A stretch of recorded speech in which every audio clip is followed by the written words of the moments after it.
to go over a prolongation and extension of a line that I covered in Lines in D minor, number 26, from a Johann Sebastian Bach chorale. And this line then is going to feature some nice bass motion with contrary motion in the melody. If you're enjoying this series, enjoying the channel, please do make sure you're subscribed, like and share, and leave a comment. It's always very good to hear from you.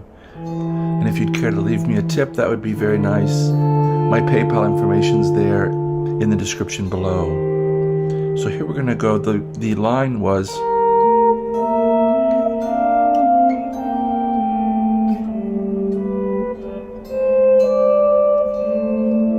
the complete line from the chorale. Pardon me. But we're just going to do part of it and repeat it down through the scale. And this is an essential part of what I recommend for people to do, is take a line and then see what the implications are in other areas of the scale and explore the fingerboard and map the fingerboard this way as well. So we're starting here with G minor with a 10th. So 10 and 11, G and B flat. And the idea is the bass is going to come up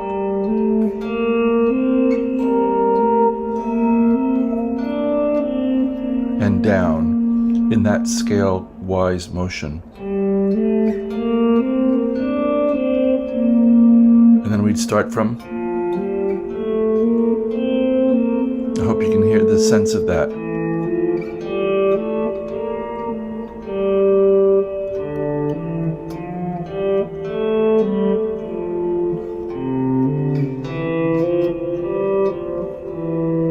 That would be the bass line on its own. It makes a little melody, and that's what we want in contrapuntal playing and improvisation. While the melody more or less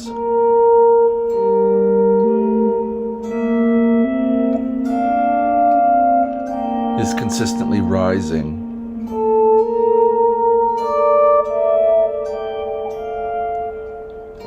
So 10 and 11, we're coming up to 12th fret on the 5th string. Then this spread fingering, which is part of what I wanted to get across with this little Lines in D minor episode. So 8 and 12, this is B flat and E. It's going to rise up to C and E, 10 and 12. So from 8 and 12, 10 and 12, and they're going to both move up a step in the scale to D and F sharp in this case, 12 and 13. And then the bass is going to drop a whole step to 10th fret, D to C, and they're going to split further. So the melody is going to ascend to G, and the bass is going to come down to B flat. 12, 10, 13 with 15 in the melody. So we've done that now from G. Let's do it from F. So we're following the same formula. A 10th to begin with, F and A, 8 and 10, walking up to 10. Then this spread, A and D, 7 and 10. Our scale comes up to B flat, 8th fret. Then 2nd and 4th fingers, 10th and 12th fret, coming down to 8th fret, B flat, and they're going to spread out to A and F, 12 and 13. Now from E,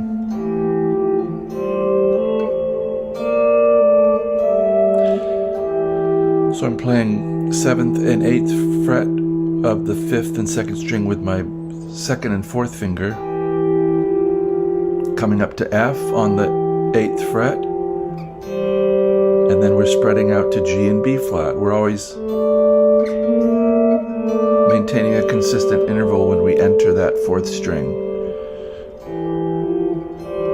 So 5 and 8, G and B flat, walking up to A, 7th fret, and now it becomes a little B flat chord. 8 and 10, we drop the bass a step, down to A at the 7th fret, and they're going to split to become G and E, 10 and 12.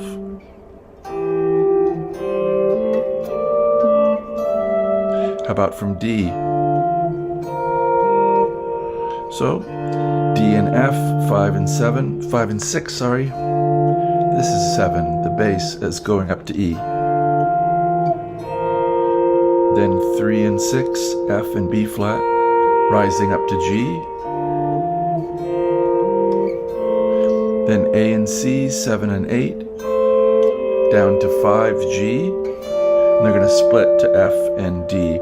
It's my hope that already by this point you would know how to go about finding the next ones, above and below.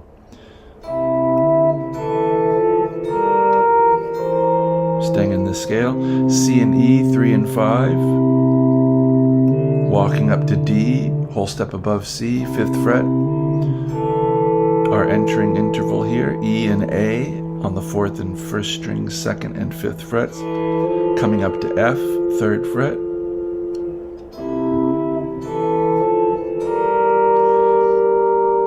Then G and B flat, where we started, 5 and 6, coming down to F on the 4th string,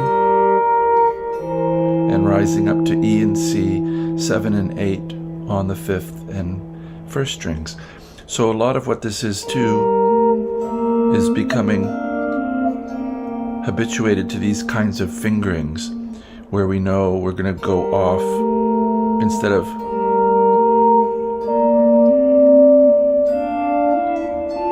climbing this way, we might be using this part of the board. Here's our initial reference point, G.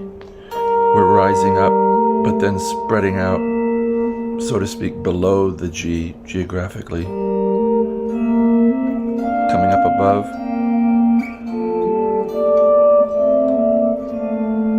So good for the brain, good for the fingers, good for the ears. Good to start to hear sequence, as it's a big part of improvising in this fashion.